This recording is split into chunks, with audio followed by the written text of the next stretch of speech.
E quando ele propõe a parábola do filho pródigo, ele não está falando do filho mais novo, ele não está falando do filho mais velho, mas a ênfase da parábola é o pai. Eu sei que vocês já ouviram várias mensagens, eu sei que às vezes alguém pega o pai, às vezes alguém pega o filho, às vezes alguém pega o filho mais novo, o filho mais velho, mas nessa parábola, a ênfase aqui é o pai, porque o pai se alegra e todos mais se alegram também. No verso 11, ele diz assim, Jesus continuou, um homem tinha 2 filhos. Ele simplesmente vai lá e faz uma narração. Agora eu não estou perguntando para vocês, eu vou dizer para vocês uma realidade. Um homem tinha 2 filhos. E desses 2 filhos, um chega e fala, pai, eu quero a minha parte da herança. Para a gente poder entender a questão da parte da herança, era assim, para o judeu, o filho mais velho ele tinha direito ao dobro da herança. O filho mais velho era aquele que eles chamam de primogênito, era aquele que tinha responsabilidade de cuidar da mãe, se o pai morresse, era aquele que tinha responsabilidade de cuidar dos outros, mas ele também tinha o benefício, que ele recebia o dobro da herança. Portanto, esse filho aqui, o mais novo, ele ia receber 1/3 da herança, porque 2/3 ia ser para o mais velho. E dentro daquela casa ali era o pai, o irmão mais velho, e ele era o terceiro. E eu não sei, a Bíblia não explica porquê, mas a Bíblia fala assim, que em um dado momento ele chega e fala, eu quero a minha parte. E o pai, e é isso que eu quero chamar a atenção de vocês, o que o pai diz aí no texto? O pai não diz nada. O filho vem e fala, pai, eu quero a minha parte da herança. Depois o filho vai embora. O pai não diz nada. Ah, mas ele é culpado? Não. O pai não diz nada. Da mesma forma, Deus também, ele permite que, silenciosamente, que a gente tome as nossas decisões. Deus, ele permite que você escolha o seu caminho, porque senão não ia ser liberdade.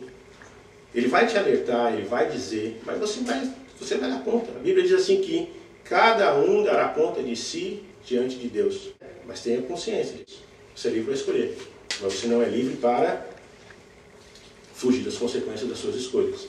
Por isso que a pessoa que é jovem, como esse aqui, às vezes o que ele faz? Enquanto ele está no oba-oba, está só festa, alegria, ninguém se lembra de Deus.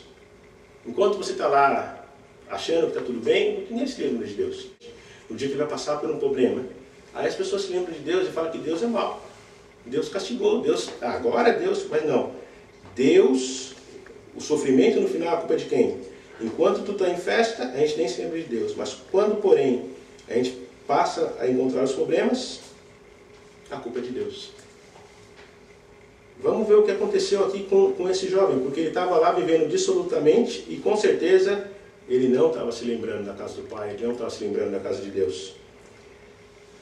Esse era o pecado.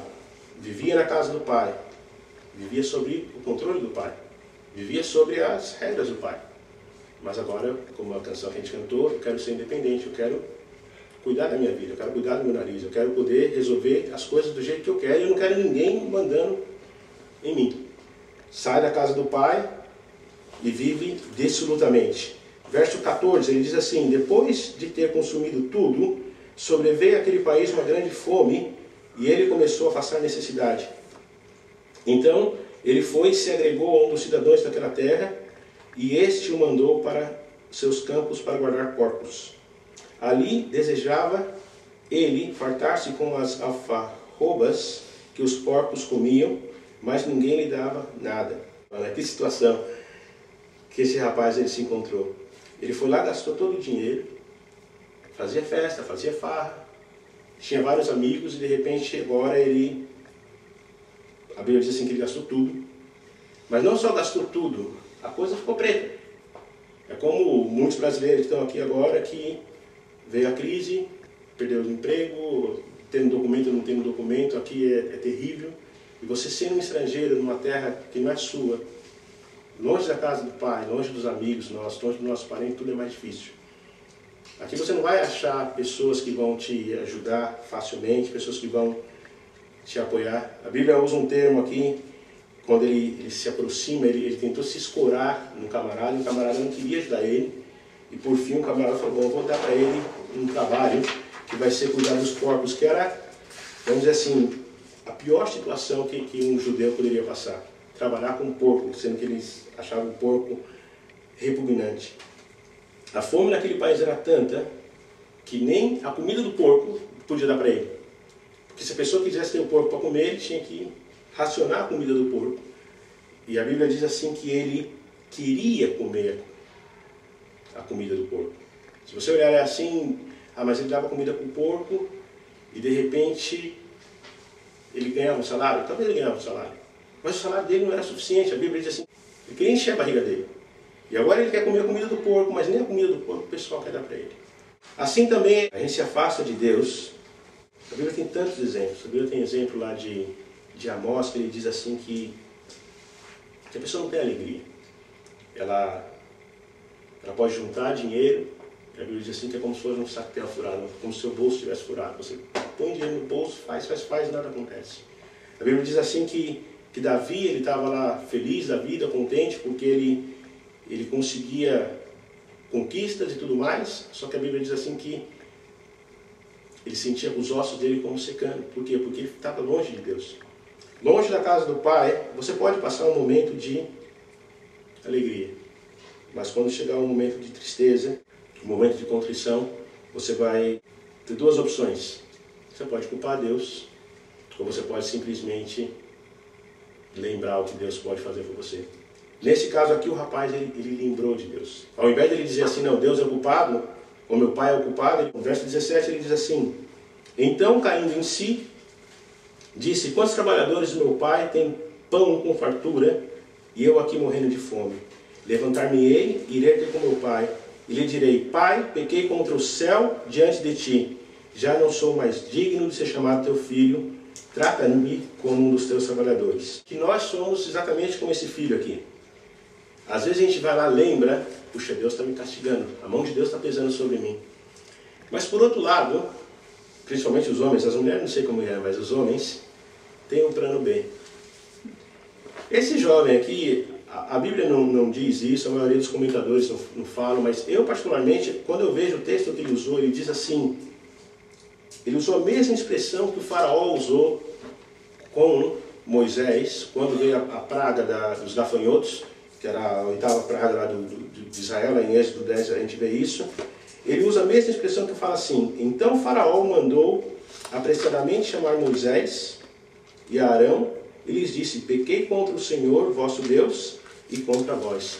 Quando o jovem diz, pequei contra os céus, ele está dizendo, pequei contra Deus e contra ti. Ele era um judeu, ele muito provavelmente conhecia as Escrituras, e ele falou, bom, eu tenho uma forma de consertar essa situação.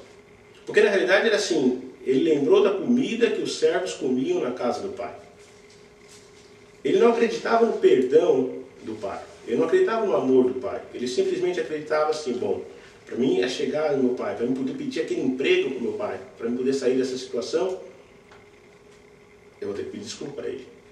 E a forma de reconhecer que ele havia pedido desculpa, por incrível que pareça, foi a mesma usada pelo faraó. Não podemos dizer que não havia um arrependimento verdadeiro, porém, ele ainda não tinha noção do que vinha a ser a graça. Muitas das vezes nós fazemos assim com Deus, nós queremos impor condições para nós mesmos, para que Deus possa nos aceitar. Nós queremos impor assim, bom, se eu pegar, eu já fiz isso, ó Deus, se o Senhor salvar meu filho, eu vou ir para a igreja. Se o Senhor salvar meu casamento, eu vou fazer isso. Se o Senhor fizer aquilo outro, nós chegamos diante de Deus naquela condição. Eu faço alguma coisa para que Deus me dê algo em troca. E essa era a condição do filho. Eu vou até lá, falo com ele que eu estou arrependido e peço um emprego para o meu pai. Por quê? Porque os servos do meu pai são bem tratados. Os servos do meu pai têm comida, têm fartura. E é isso que eu quero ser. Eu quero ser um servo, mas eu tenho que pedir perdão para o meu pai. Até aqui o que aconteceu foi o quê? Um arrependimento. Você pode dizer assim, bom, ele pecou, ele passou pelo castigo, ele passou pela provação, ele se arrepende, e levantando-se foi para o seu pai. Vinha ele ainda longe, quando seu pai o avistou, e compadecido dele, correndo, o abraçou e o beijou. E o filho lhe disse, pai, pequei contra o céu diante de ti, e já não sou digno de ser chamado seu filho.